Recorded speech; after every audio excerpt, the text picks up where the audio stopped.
Hello and welcome to episode 18 of Rethinking Trauma and Transition. And today we are privileged to have our guest on is Kim Bond. And would you like to introduce yourself, please, Kim? Hi, good morning. My name's Kim Bond. I'm the head of development for NAPAC, which is the National Association for People Abused in Childhood. I've been there about 4 years now, just over 4 years. And I also recently completed a doctorate with survivors as stakeholders, so looking at how people recover and heal and what positive outcomes they specifically want for themselves. Thank you very much, Kim. So, thank you for coming along.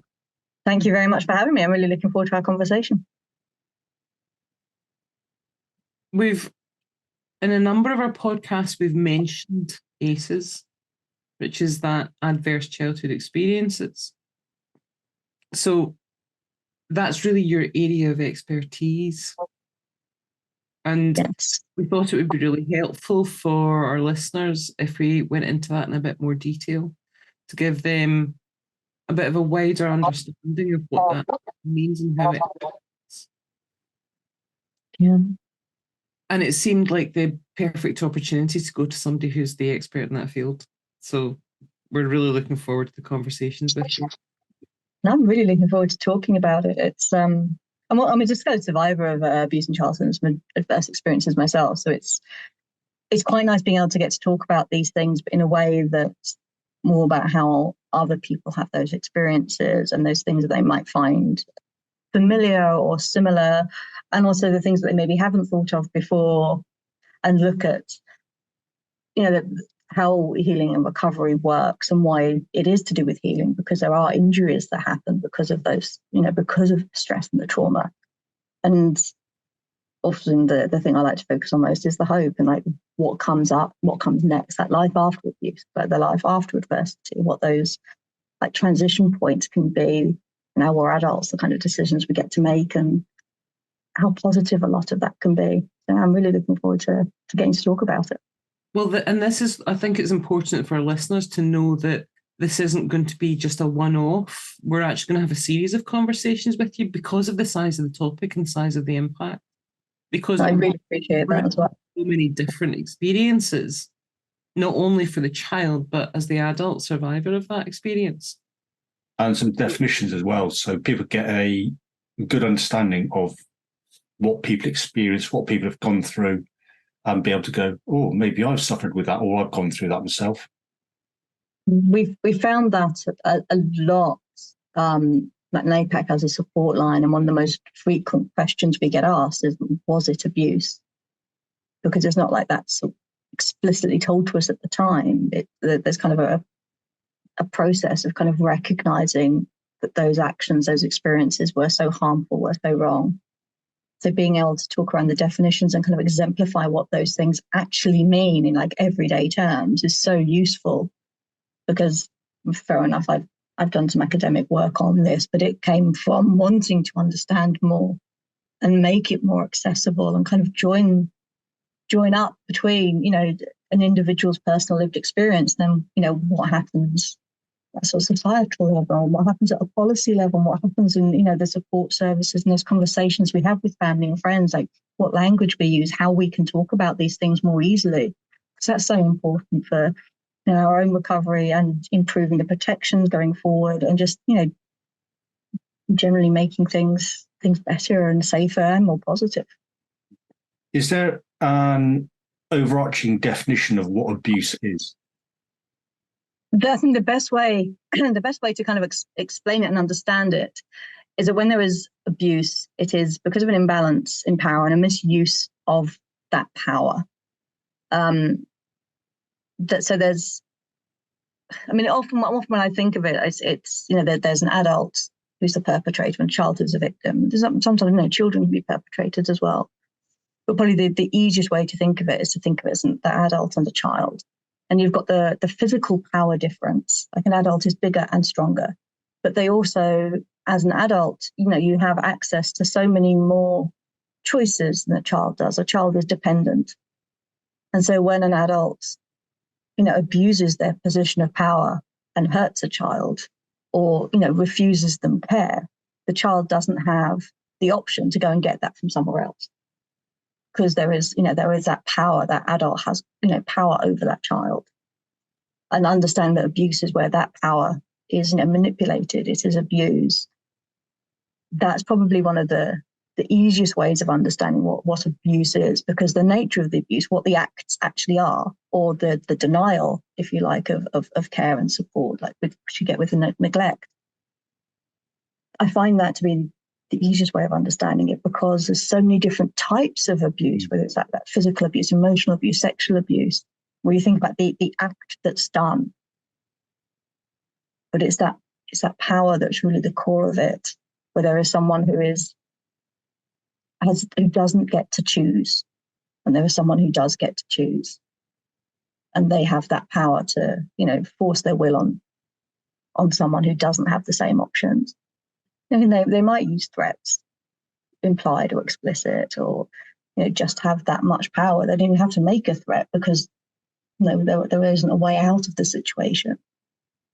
But that's generally what it is. But there's power that's misused, and instead of trust, it's like the opposite of trust. Being in a trusted position, they use that trust to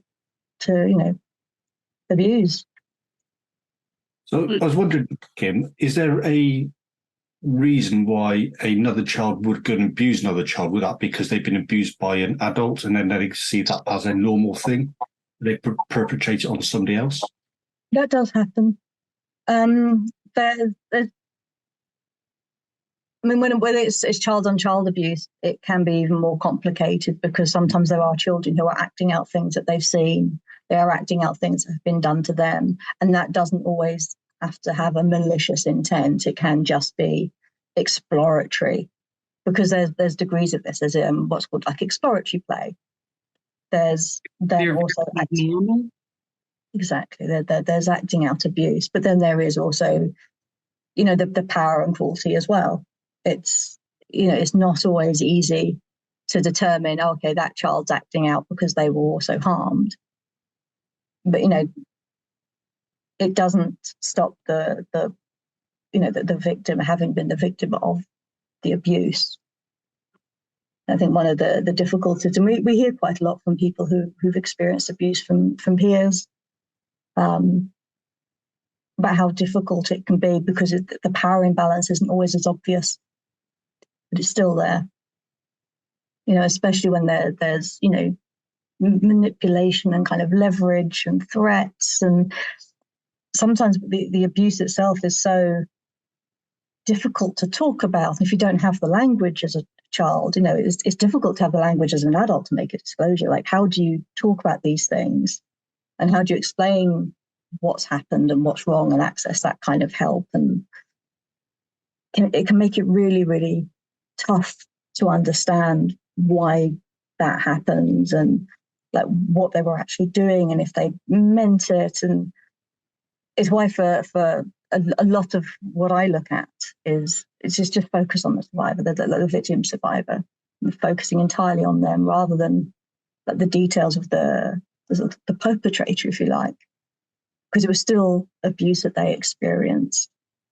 And it can be very difficult to kind of try and work out what a perpetrator's motivations were, whatever their age. And if they're, a manipulative, abusive person, it's very difficult to trust what they might tell us anyway.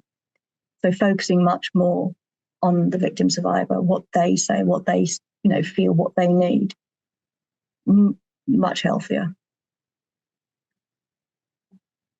Is it worth taking us through actually the different definitions or the categories within ACEs, and what each adverse experience actually is? Because there is an outline for that, isn't there? There are outlines for it. I mean, one of the things I do when I look at like adversity and abuse is I try and avoid going down what I call like a diagnostic route. Because sometimes, I mean, I've done it myself. You go through the tests and you see which boxes you tick. But that can end up being quite, it can be quite difficult to keep that healthy, because you're trying to then work out, the nuances of each different experience. You end up, ruminating on them more. And that's not always a healthy thing to do, especially if you don't have, like support with you and like trying to work out how bad something was, but rather than how you feel about it, which is, can be much more powerful and important. I think one of the things I found across all the ACEs and all those adverse things that happen, particularly in childhood, which includes abuse, is they're all situations where you as a child don't have control of what's happening. And that across all these different things, like whether it's, you've experienced, physical or sexual abuse, whether there's someone actively harming you, or whether, you've had family members who've been incarcerated and then, they go, and how do you understand what's happened there, that, people can be taken away in that way when there's been bereavement. They're all things that are quite disruptive, and you don't get to choose. You don't get to, have a say in what's happening. And it can be really hard to access any support, especially when you're, young, because how do you explain those things in words that someone else will understand and know, like what to pick up with you to help you understand it, because it is so surreal and bizarre and extreme. I think across all the adversities, I often try and explain it in a slightly different way to the diagnostic tools that are used when we're actually looking at like what your ACE scores are. I try and look at it in terms of whether it's personal or community or social, because there's like personal harms that happen to us one-on-one, things like that, the physical and emotional sexual abuse that's directly happening. But then there's also things that happen at a community level, and being able to understand that whilst we might not have been the direct victim, we can be a secondary victim of what's happened as well, particularly when like someone who's been trusted has been found to act in a way that's, abusive or, harmful, and how that can really undermine our understanding of our sort of community rules, if you like.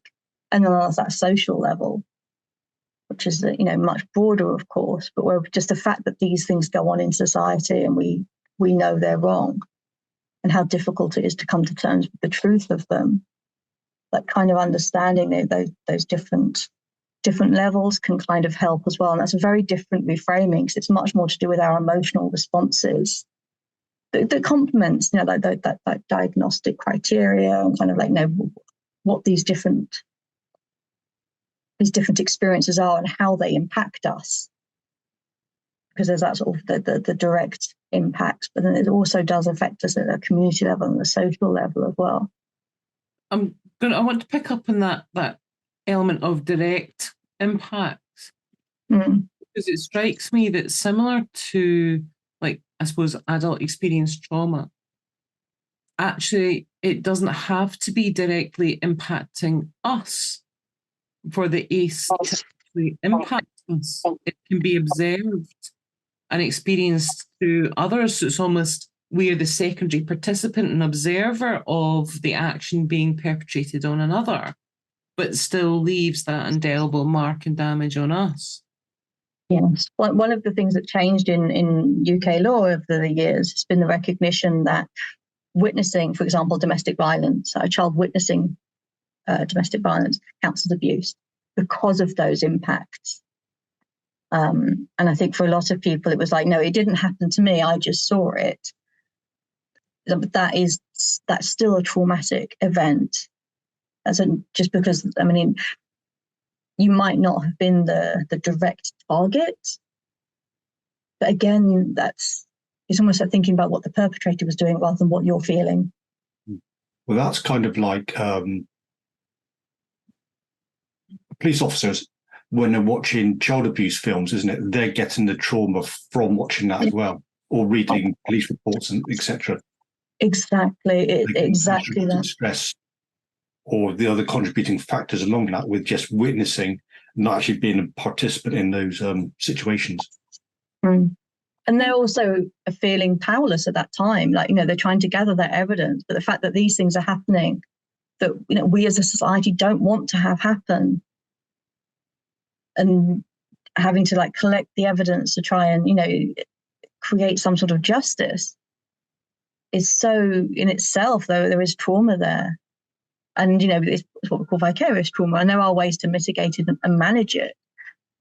But you kind of have to acknowledge it exists first to be able to mitigate and manage it, and be able to kind of, you know, prepare yourself as well as you can, knowing that, you know, reading those statements, having those conversations, looking at that evidence is going to, you know, be difficult and, you know, hurt. You know, it's emotionally difficult. And you never know which particular story or incident is going to be the, you know, something that really gets to you. I mean, I've been doing this work for quite a few years, and there's still, you know, things that get to me aside from, you know, any of my like personal triggers. There's bits that are just really get to you because you just sort of don't want that to be someone's reality. You wish that it was better. It's almost like a loss of innocence in the adult, isn't it, as well, where our experience and expectation and understanding of what we as a being, as humans, is capable of. Exactly. Areas that we really don't want it to be in, and it changes how we then view our entire experience, knowing that this is now possible. When it wasn't, it was maybe, it was very distant, it was very far from our experience, but this kind of puts it right directly into our field, right directly into something that we have now witnessed, that we have now, even as an observer, have experienced and know now to be true and possible. Exactly. It is, I mean, it's wrong for us. I mean, this is why I think of ACE as that personal community, and so I know it's a different way of thinking about these things, but that kind of enables those people who do then, you know, witness, and it recognizes how much that changes our perception of what, you know, people are capable of, and how awful that can be to come to recognize, and how harmful that is, and how unnerving that is, how unsettling it is, how much it really can, you know, eat into our sense of, you know, trusting people. And when we know that, you know, there's a phrase that, you know, most people are mostly good most of the time. And it's, you kind of have to recognize that, but whilst also, you know, like you said, that the officers who might see a lot of these cases, if they're the specialists who are investigating, you know, those crimes, they're exposed to so much. And I think it's also really important, this is again why I look at some of that, the hopeful side, that there is recovery, and that, you know, it's not like there is that life after abuse. But that's the fact that there are those people who are willing to gather that evidence and do that work is so important. And it's really important that they get support as well, and that recognition that this is in itself harmful, that bearing witness to that kind of harm, you know, it hurts the people who have to witness it as well. And that kind of goes back to those, you know, children who see other abuses happening. That's a harm of itself. I think sometimes there's a desire to try and kind of say, well, what happened to me wasn't so bad. We have a lot of people call our support line who are like, you know, it's, my story isn't as bad as the other ones you've heard. I don't think I really deserve your support. I just saw something, you know, and recognizing that actually they've been carrying that trauma for you know, so many years because they didn't think they deserved any support because it didn't happen to them. So, but you know, that is an abusive harm too, that you still deserve support for that, because it shouldn't happen. It's the sort of thing that we know society shouldn't be there, but, you know, coming to terms with it's really hard. We've just done a podcast on comparisons and how unhealthy that is. They're saying the book of The Tao of Fully Healing by Peter Walker, so read a bit about that. And as he explains it in there, is it slows the progress, or it doesn't help people progress in slowing. And his metaphor was, you've got termites in your house and they're eating away at the porch, but hey, the neighbour's house has been eaten down by all the termites. So that's, yeah, theirs isn't bad as what, theirs is worse than what mine is, even though the termites are eating the house away. Yeah. Yeah. when I talk about this more personally, I'll do it here. I talk about shark bites. You know the film Jaws, classic. And they're sitting there comparing how big the shark was that bit them, how big the scar was, how vicious it was. But they're all sitting there, in this really sort of isolated, at-risk position, which we obviously know as the observer. And like they're comparing those harms. I always found that scene so fascinating because on the one side, it's kind of good that they're opening up about that time where they were, at risk and like how they coped and what happened, whilst there is also this other big threat that's obviously coming.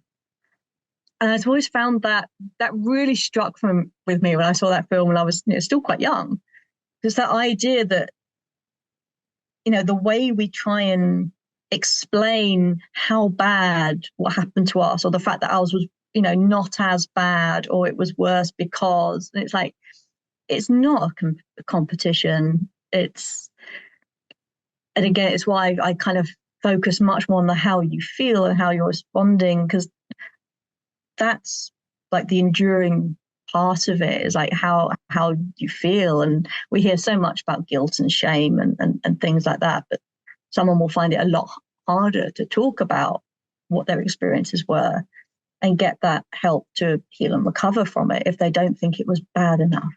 Or counter if they think it was so bad no one could possibly hear, because they don't want to hurt someone with their story.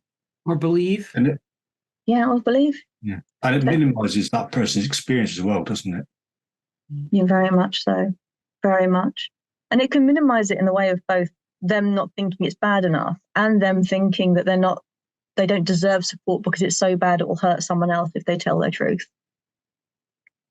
It's why I love, I live in APAC, and there are services where, there are people you can tell, and, in confidence and anonymously, and because sometimes you just need to be able to say the words, to describe what happened in your own words and get that off your chest.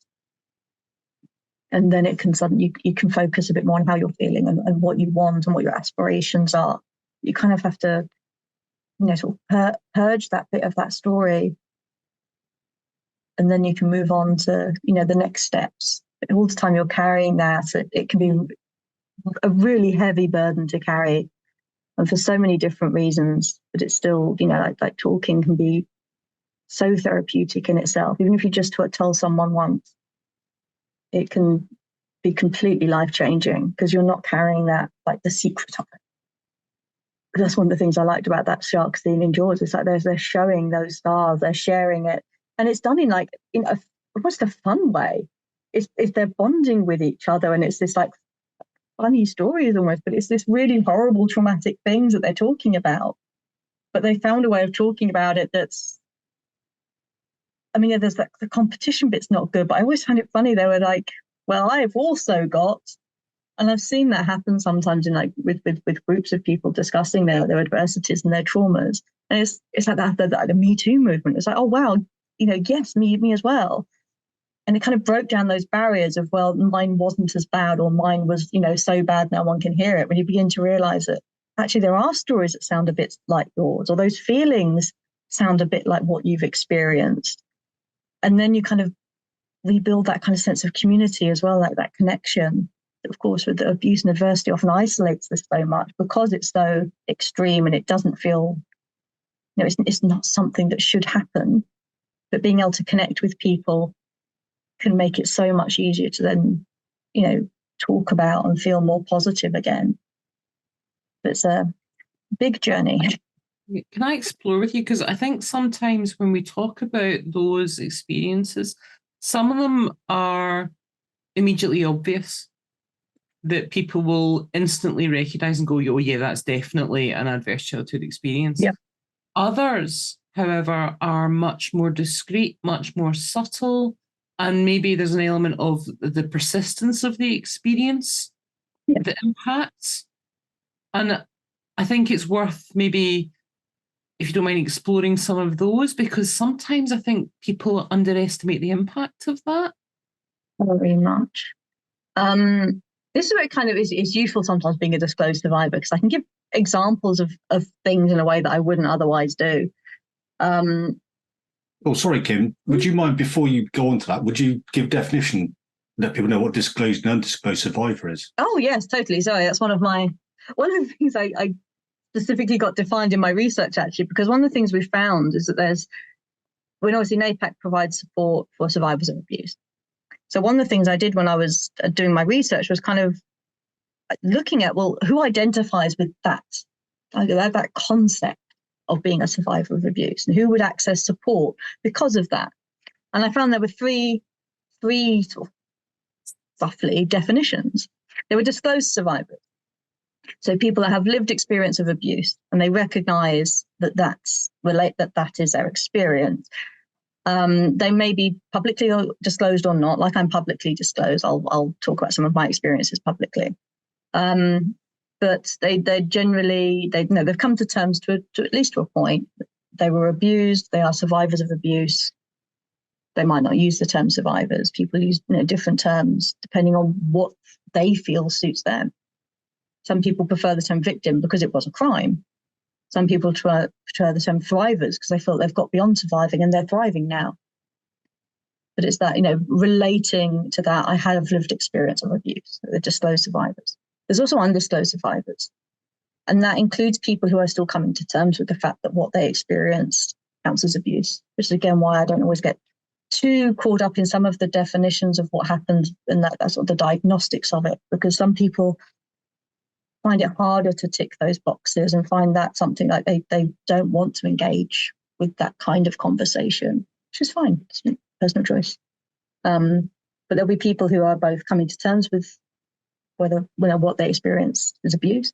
There'll be people who are personally come to terms with that. They might choose to tell a couple of people, but they don't want it to go beyond that. There's a line for them. And then there's also supporters of survivors who may or may not have lived experience of any abuse or adversity themselves, but are personally or professionally supporting survivors. So that includes, like you, with the work you're doing. It includes the police officers who are, investigating these crimes. It includes, the medical staff. It includes like the people at NAPAC who answer the phone. And some people do have experience of either abuse or some adversities. Some don't. But it's that empathy, being able to empathize with survivors and wanting to, do something to support them. And taking those actions and steps, because it shouldn't. One of the things I feel quite strongly about is it shouldn't just be survivors who have to advocate for themselves, because that also then puts the onus on you being a disclosed survivor. And no one should be in the position where they have to disclose, because it's such a personal thing, and it can be quite misleading, because there are some adversities and abuses I experienced that I didn't recognize, even doing the work I do, until a few years ago. And I've been a disclosed survivor for 20 years. 30 years now, crikey. What happened when you have a birthday? But it's been 30 years I've been disclosed about what happened to me. But again, what I was disclosed about was the most obvious stuff. I hadn't really recognized there were other things that went on, other adversities that actually counted as adversities. Like for example, I had, the family members being incarcerated, and that had never really occurred to me as an adversity in my childhood. It was only later on when, you're having those exploratory conversations and you're like, oh, wow, that's me. That's me too. So I think sometimes there's like an ongoing discovery of what our experiences are that comes through from having those conversations, which is why I have those three. So you've got your disclosed survivors, the undisclosed survivors, and then the supporters, and kind of recognizing they're all people who, can, choosing to or not, engage with this kind of conversation, and how important that can be, especially because of, wanting to address abuse and, support people in a community and that social level, like kind of recognizing how many of us there are who actually relate to these experiences. Looking at those adverse experiences, some of the ones that maybe are not as obvious. So you mentioned, for instance, a family member being incarcerated. I'm also thinking maybe in terms of experiencing financial difficulty or deprivation or or adverse, I suppose, focus or attention on financial. I mean, there's the list of what the ACEs are, but then kind of what it means in that reality of it. I mean, there's the most sort of obvious forms of abuse, often the sexual and the physical. It's what they call contact abuse, and it can be a much more obvious thing. I know when I was having the conversations back when I was, still very young, and making the disclosures and doing the police reports and things like that. That's what the focus was on. That was the most obvious crime, and it was only sort of quite a lot later we sort of explored the other, like what I called like the contextual things, and then recognized those were also the adversities. And like you sort of mentioned on the finance side, and sometimes with that it's important to make a distinction between poverty and neglect, because sometimes they're not always very well delineated. Poverty, you don't have a choice. You have limited resources and you do the best you can with them.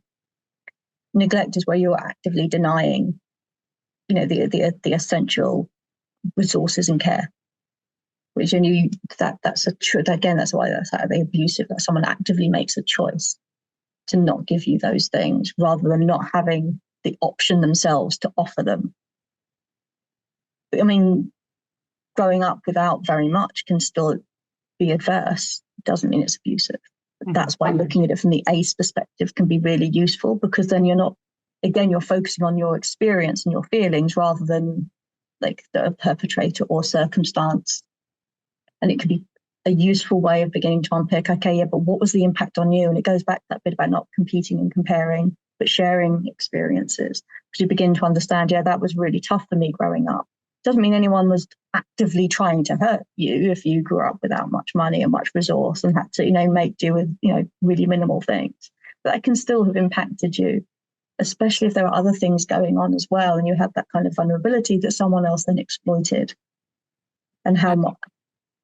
I think that's a really important point to make. So I'm actually going to underline that for everybody, is that an adverse experience does not necessarily equal abuse.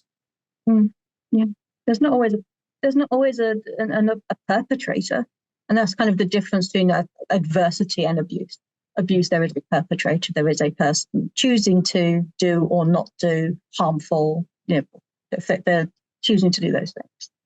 Adversity, there's not always someone choosing, like with things like the circumstances of poverty, even if like with someone being with drug and alcohol misuse in the family, with someone being incarcerated, they're not always things people really actively choose to be doing to cause you harm. They're things that happen that are adverse, that harm us, that cause us pain. But it doesn't mean that was intentional. And that can also mean not just incarceration, but parents working away. Yes. If there's a young child and they say that dad working away for weeks on end, then he comes home on a weekend for whatever time scale it is. Or a military parent that's on tour for extended periods. Exactly. Yeah. People like we hear about it, the oil wigs and things like that, where there's lots of absence. Or if you're sent away to like a boarding school, there's those periods of absence, the different ways that can work.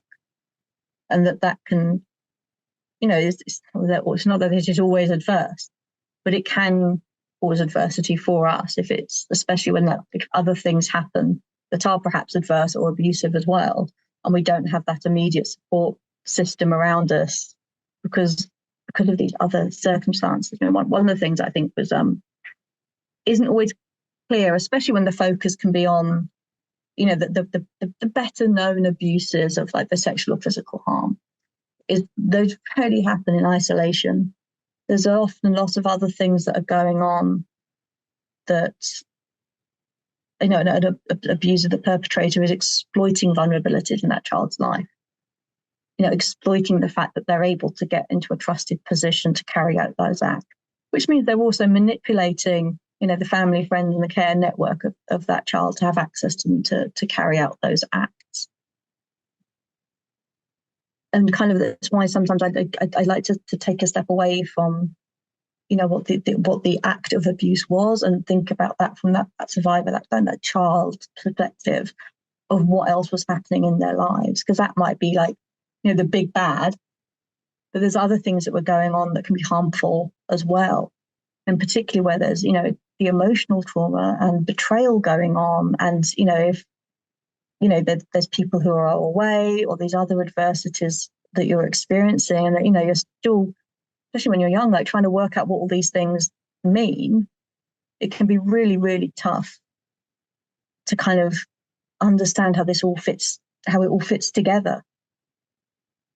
I think that what also occurs to me is that some of the more subtle elements of those adverse experiences, they're not cut and dried, they're not a guarantee, and they're not automatic.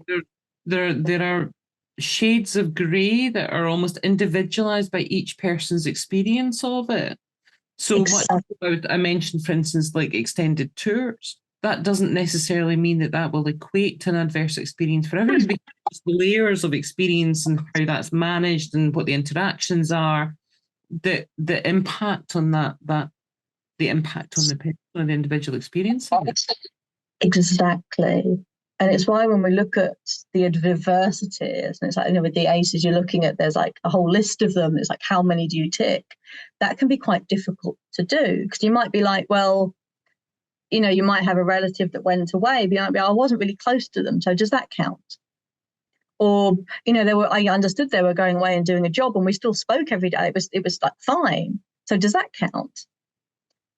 And it's why you end up looking at looking at them more as that your holistic experience, and kind of recognizing those bits weren't necessarily bad, but they also added up to, like what your experiences were as you were growing up, and,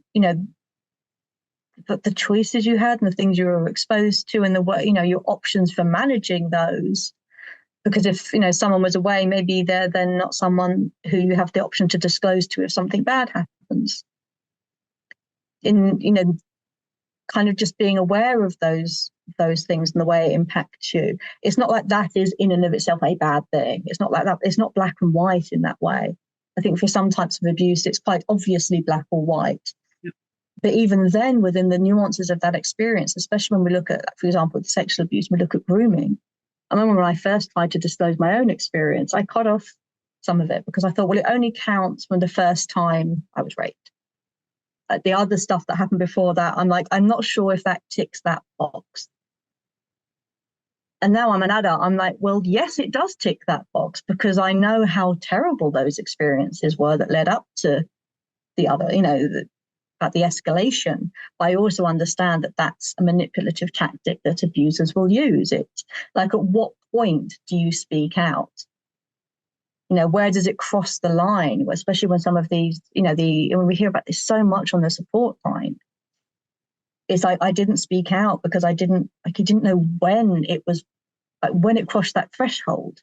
And by the time it's crossed that threshold, it's already been going on for a period of time because of the grooming. And then it's like, well, how do you explain that you haven't spoken out before? And there's like an implicit threat. And this is something that, perpetrators or, consciously or unconsciously are very aware of. Like, how do you then speak out about it? If, other people have, the idea that you'll be questioned and you'll have to kind of justify it, and how difficult that is. And then as an adult, you can look back and kind of recognize, well, yeah, you're a child, you're being manipulated, as, that there's that betrayal within the abuse, as well as whatever the abusive acts are, and how difficult that is to understand and then explain. Well, that boiling frog, isn't it? Yeah, when's it enough? Yeah. Exactly. Yes. And it's one of the things that we hear a lot from people who, experience, guilt or shame and things like that as well. And that's partly why it's like, well, because I let it go on for so long. I didn't let anything go on. I had no choice. But recognizing I didn't have a choice is hard all over again. Because then it's recognizing how little power and control you had, how vulnerable you were. And there's a lot of grief that can come with that, of recognizing you didn't have that control. And then when you're also then recognizing, the like what other adversities were going on in your life, and that, well, there wasn't really anyone obvious to tell. And there were, knowing that your family was maybe dealing with other things that were happening, like incarceration or drug and alcohol use or unemployment or, poverty, that all these adult things that the adults are dealing with. And it's like, well, at what point do I raise my hand and say I need help when I'm not even sure I understand what's going on, or I can't really explain it clearly, or I think they'll be able to justify it as me having misunderstood something. And, it's not like these things happen in a way that's really easy to then talk about, because it happens in the context of all the other things we're experiencing, which is why I kind of find it a lot easier to think about it in that broader sense, because it isn't easy. There's a couple of things that occurred that kind of struck me there that I want to kind of, I suppose, ask you, Kim.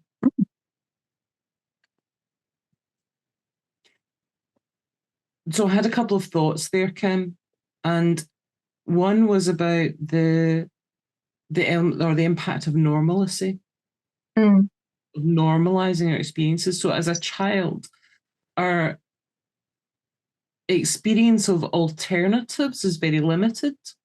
And therefore, how would we know that something was not normal if we have only ever had the one experience? So there seems to me that there's an impact in terms of that delayed recognition, almost that light bulb moment where you have that moment either as a maturing child. One of the things we found from, this is NAPAC rather than me personally, we found that it takes, on average, over 20 years for someone to disclose. And obviously within that 20-year average, there's a massive range. We have people calling us when they're 18. We have people calling us when they're 90 because they want to disclose. I mean, literally, if they want to disclose before they die, they don't want to die with the secret. And there isn't really a normal way of disclosing, other than it does tend to be delayed. It tends to take time to recognize that what happened wasn't okay. Because even if you recognize that,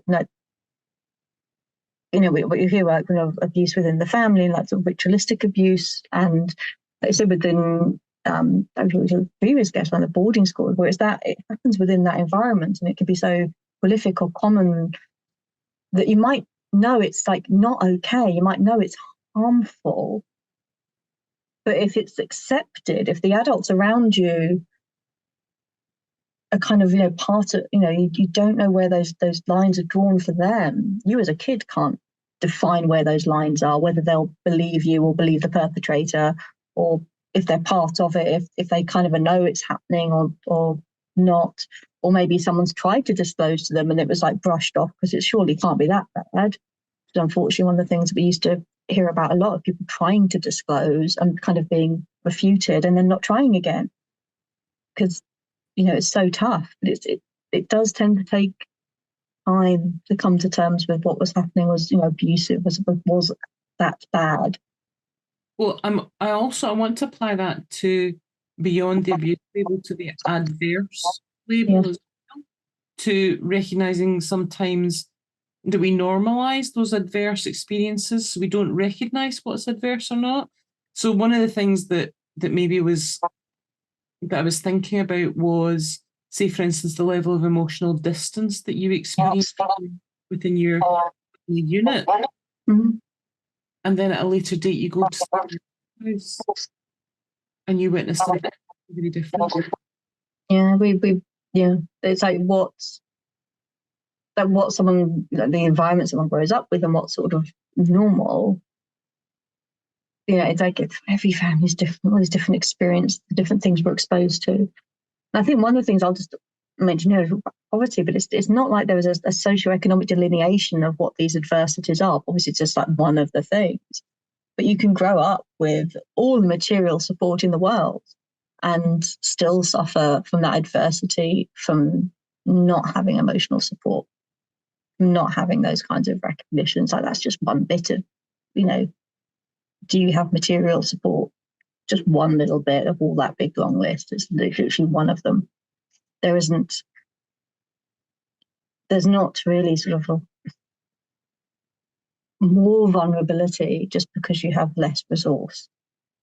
there is a degree of that, but it's, it can affect anybody. And I think for a long time, there's often misconceptions of who perpetrators are and who the victims are and who experiences adversity. And what we've heard over 25 years of listening to people talk about these experiences is that it happens to all walks of life, all people. Mm-hmm. And that's probably the thing that most people most of the survivors have in common, is that it can be anyone. And that, it's sometimes there's a sense of people feeling really uncomfortable coming forward because they don't so they don't think it's as bad as, or they should have had more options because they had quite a luxurious childhood. It's like, surely it shouldn't have affected me because I had everything I could want. And so, did you, or were you told you did? What was it you needed if you didn't have access to the emotional support and care? That can be harmful too. It's kind of being able to recognize what can cause what that adversity is. Because I think the word adversity, especially as adults, we kind of think of it as something that's challenging. Sometimes people embrace adversity and they go climb mountains. Great. My uncle will not let me do that kind of thing. Probably for the best. But the sense of adversity is something we conquer. But you reflect on adversity when you're a child, you don't really have a way out. You don't get to choose what those experiences are. And sometimes for our family units as well, they don't always get to choose what those things are. I mean, they might be experiencing, trauma themselves. They can be, parents who are emotionally distant because they're healing from something as well. And this is why talking out about it can be so helpful, because it can kind of break those cycles. We're able to access support and do the healing. We hear from a lot of people who contact us who make a disclosure for the first time because they've got kids. Mm-hmm. And they want to disclose, want to get it off their chest. They want to talk it through because they don't want to be emotionally distant, or they don't want to, they fear that the pain they carry could inadvertently hurt those they love. And they want to talk it through so they're more at peace and more healed because they want to do better. And it's such a remarkably brave thing for people to be able to do. It's remarkably honest as well. There's a level of ownership in those actions there, which is quite remarkable. Hugely. I like that you use the word ownership as well, because it's not about blame or guilt. No. It's not about you being responsible for what happened to you. But one of the really powerful things about becoming an adult and, choosing to disclose, one person or maybe having that conversation, how powerful that can be, because you take back that ownership of yourself. Well, I think that's it, because when I use that word, what I'm referencing is ownership of myself, not ownership of the actions done to me. Exactly. And it's, again, that's why I find it so important to focus on the survivor, being like NAPAC's work is all person-centered, survivor-centered, survivor-led. And it has to be, because it's about you. It's not about what they did. Mm. It's not about their choices or even like the circumstances. It's like just you. How are you? What do you want? What do you need? What choices do you want to make now you're able to make them? And it can be a huge amount of grief that comes with that, because recognizing you can make them now. Obviously, the other side of that is recognizing you couldn't previously. And that's sometimes why disclosure can be so hard, because it's recognizing there was a time where we were so vulnerable, whether it was the abuse and or adversities. It's like recognizing there were those vulnerabilities and the things we couldn't control that were hurting us.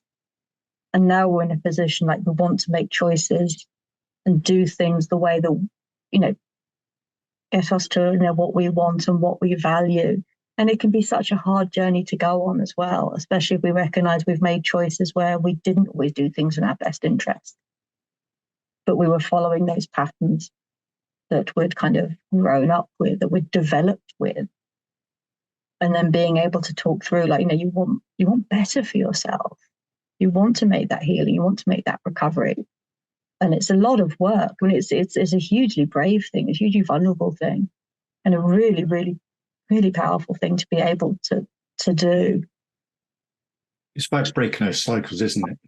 Yeah. And I read somewhere something on the lines of, would you bring up your children as you wanted to be brought up yourself? And the answer is no, then it's time to move on. Mm. Yeah. Been reading my mind, Rich, because that was what was jumping out at me from those comments as well, was patterns. The patterns we learn and the choices we make about whether we sustain or break them. Yes.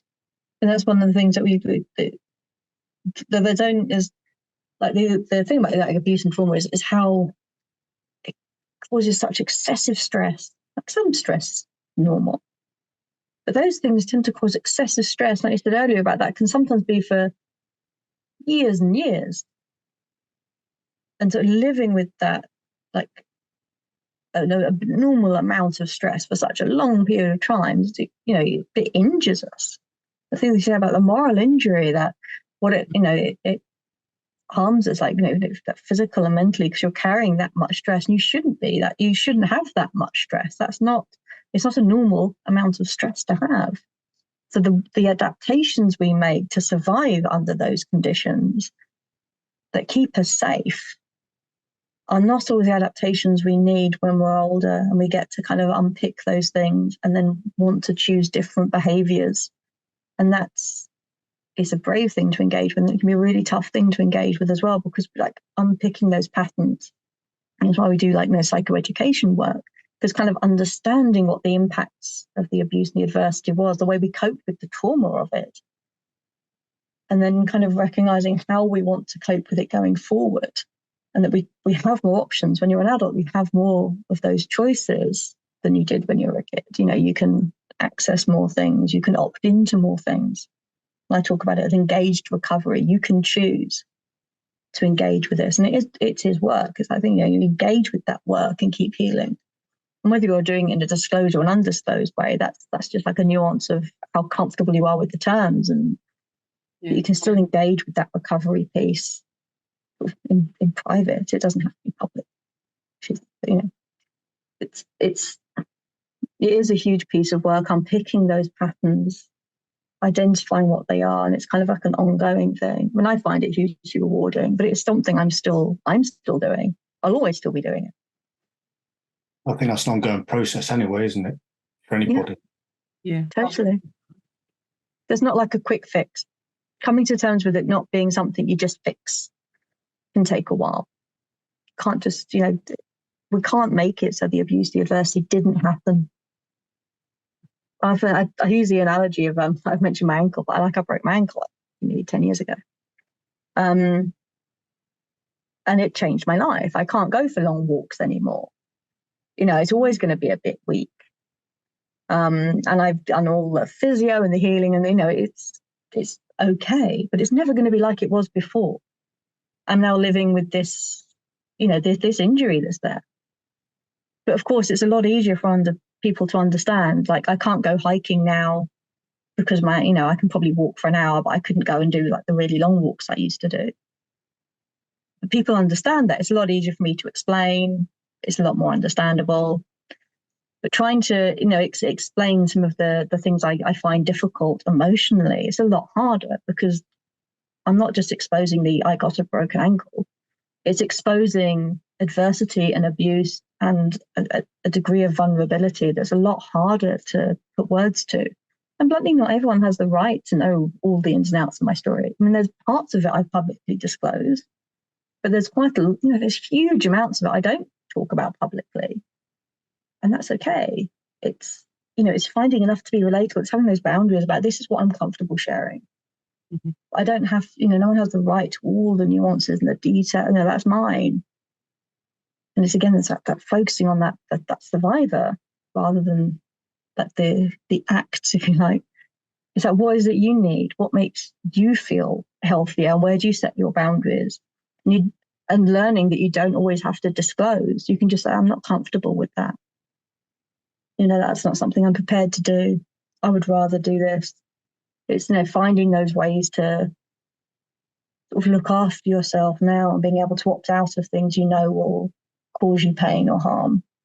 And it can take, it sounds familiar, it can take a lot of work to do those things, especially when if that's something that's normalized within your friend group or your family or your community, it can be really tough to be able to say, actually, I would rather not do that, and not justify yourself, not put yourself into a vulnerable position where you have to kind of reveal more details when actually you're just, you don't want to get into situations where you feel vulnerable or hurt anymore.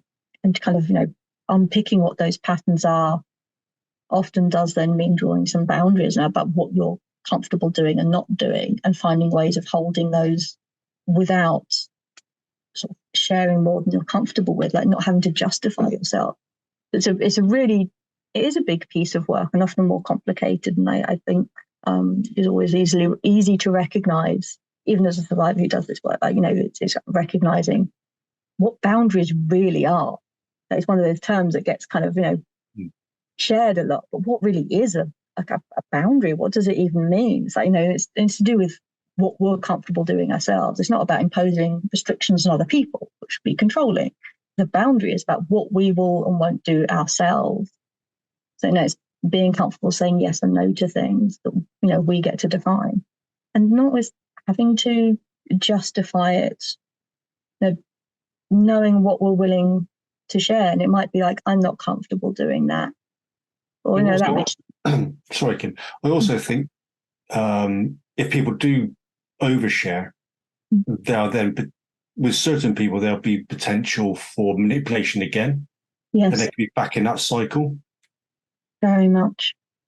And when we know that to think about domestic violence and sexual violence in adulthood, we know that amongst the survivors of DV and SV in adulthood, 4 times more likely to also have been a survivor of abuse in childhood.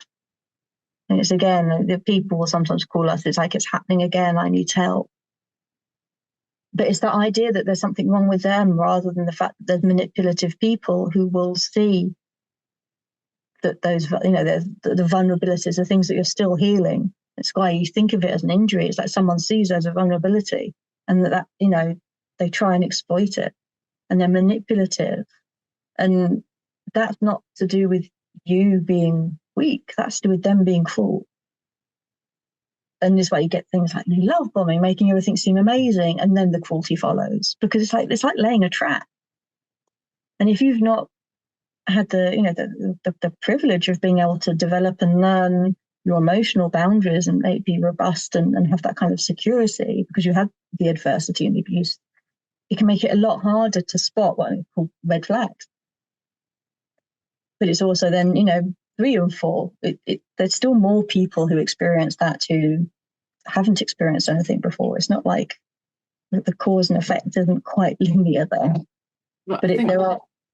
The other thing is sometimes if you haven't had that in your life, the lure of it and the attraction of it, even though it might be an impossible reality in terms of it's actually fool's gold, it's not really real. Exactly. But if you have no means of measuring that, but you've seen something and had a taste of something that was so different, was so beautiful to your previous experiences, then it can be incredibly attractive, and it's almost like magnetic. It drags you in. It's one of the things that we know. Facing that, not realizing and not having the experience to recognize that actually what you're chasing isn't ever going to materialize. Yeah. I mean, it also links in with some of the ways we try and cope with trauma and the ways we try and heal from it. And I use the word healing quite a lot. It's been a long time to be comfortable with the concept of healing. But of course, the other side of that means it's injurious. That it causes us so much harm, and it is something we need to heal from. Is that then a good place to stop for this episode? And I think that leads us nicely into the next bit, doesn't it? And we'll pick this up in our next episode, Kim. Yeah. Thank you very much. Thanks ever so much for having me. It's always a pleasure to talk with you both.